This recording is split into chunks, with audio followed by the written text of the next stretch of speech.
In today's video, I'm going to teach you how to create a yes-no flowchart in Microsoft PowerPoint. Whether you're planning a decision-making process or just want to visualize options, creating a flowchart can help clarify your thoughts and communicate ideas effectively to your audience. So let's dive into the process of making a yes-no flowchart right from the comfort of your PowerPoint application.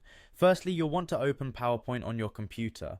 Once that's done, navigate to the PowerPoint presentation in which you want to create this flowchart. This could be either a new presentation or an existing one where you're adding more detailed processes to your slides.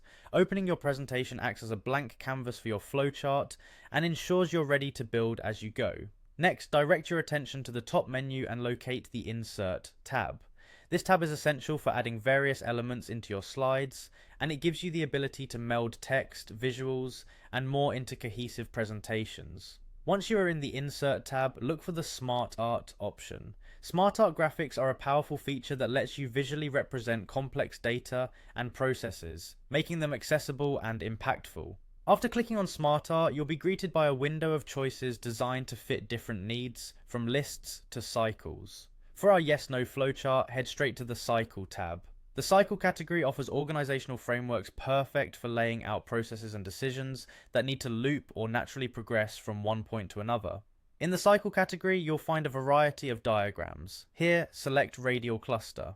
This particular diagram provides an excellent foundational structure for yes-no scenarios, as it allows for branching decisions that naturally spread from a central point.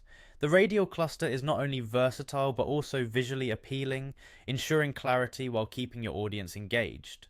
Now comes the part where you tailor the flowchart to your needs. Rearrange the elements within the radial cluster to suit your decision flow. It's important to consider the sequence and the number of branches needed for each decision point. Simplify where necessary to avoid overwhelming details.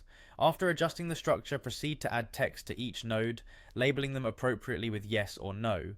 This step transforms a generic template into a meaningful storyboard of choices and outcomes specific to the process you're mapping.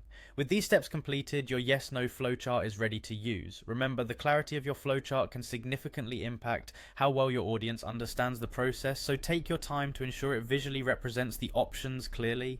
I hope this guide makes it easy and intuitive for you to design flowcharts in PowerPoint. Thank you for watching, and happy creating!